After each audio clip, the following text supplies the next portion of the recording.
Okay, hello everyone. My name is Victoria Howard. A little disclaimer, I am a first-year teacher. This is my very first time teaching, and I teach English language arts and on-demand writing for 4th and 5th grade.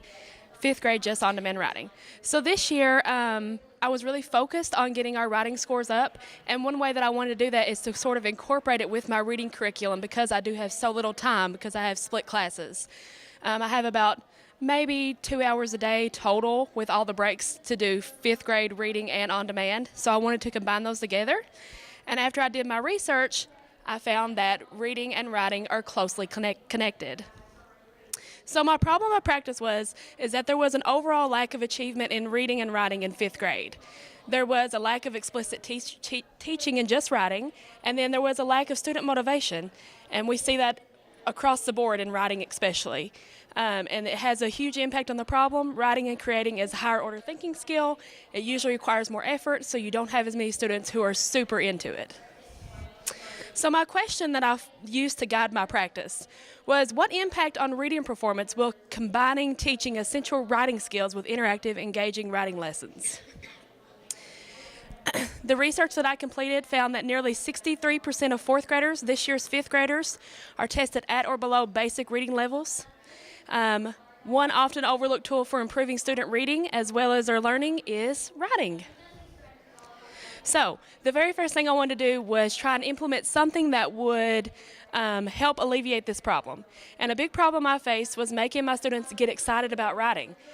When I asked them at the beginning of the year, what's your favorite subject? I got plenty of science. I got a couple social studies. There was no writing. So my first obstacle was making them excited. And I just gave them a very simple, very silly survey at the beginning of the year. Do you heart writing or do you not? Overall, you can see the results. Very many of them said, no, I hate writing. And then, like I said, writing is a task that requires a certain level of focus. So a lot of times you see kids who are a little bit more hyper, do not want to write at all.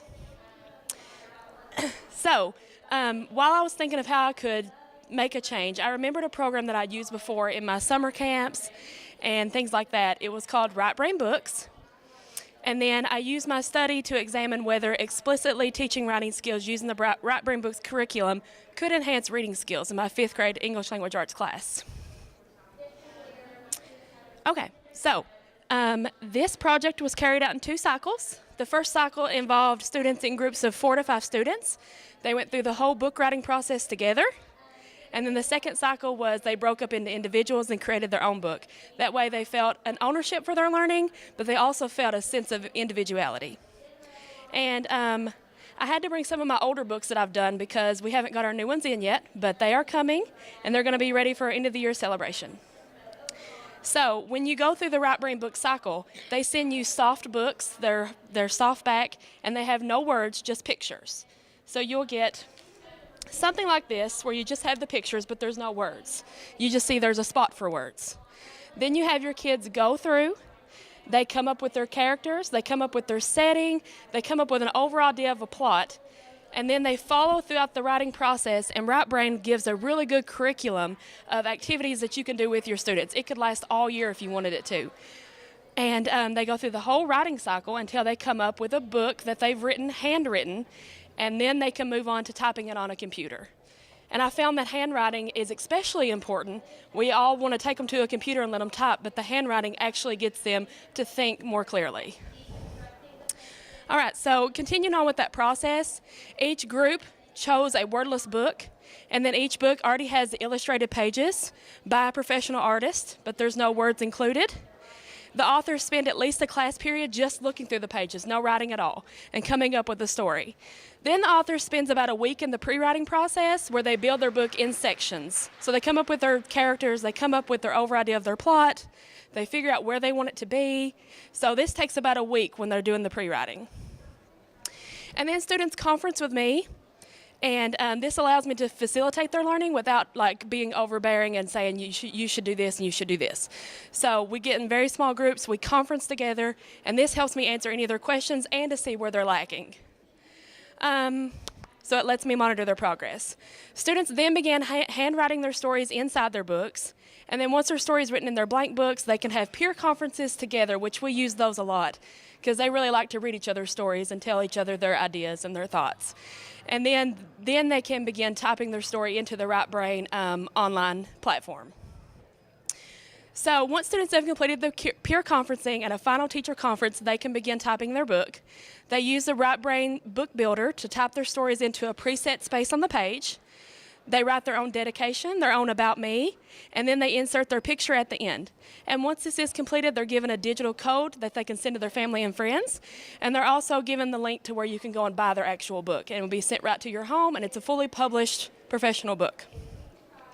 The items that I needed to carry this out was the story cards, which look like this. I use these just about once a week. It just gives you a picture, and on the back it says what's happening in the picture, describe the environment, who are your characters, how do they feel, what do they hear. This alone has helped with my narrative writing. It's returned time and again. My students are now describing their thoughts on the page. You also need the wordless books, and then you need the publishing codes, which you get when you order the whole set. The benefits, it allows everyone to have a voice as you're just telling what's happening on the page. The group authoring allowed students who weren't confident in their writing to see other students who were confident. I grouped them strategically, so I had stronger writers with less strong, and they got to see how you really write something, and it really improved their writing as well. And then students were able to see the elements of a story being created. So when they were reading a story, they could see, I did this myself. Now they can see it in other people's writing as well. No student is stifled to author a book because they can't draw. The pictures are already there. Professionally illustrated books take that barrier away, and they got to practice their grammar skills and their word choice and things like that. This also helped us to establish a student author section in our library, which all of our students are in an AR competition. They all want the most accelerated reader points. So they created their own questions, and we put them in the AR database. And so other students are really excited to read these kids' book, and now they want to be an author as well. So that's really helped to up engagement too. And then also, thanks to KVEC, we had a really good experience of being able to podcast about our grant. I have two groups of girls who've created a podcast, and they update it every week. They talk about their book writing process. They're actually out in the hallway. If you go past the bathrooms, they're set up. They have their whole thing going. They're podcasting today about the Fire Summit. So make sure you stop and talk to them. And then these are just some pictures, and I have a little QR code of their podcast. And then this year, to test out their writing affecting their reading, we are doing on-demand test prep right now and reading test prep. And this is just some pictures of them enjoying the process. And then this is my How I Know It's Working.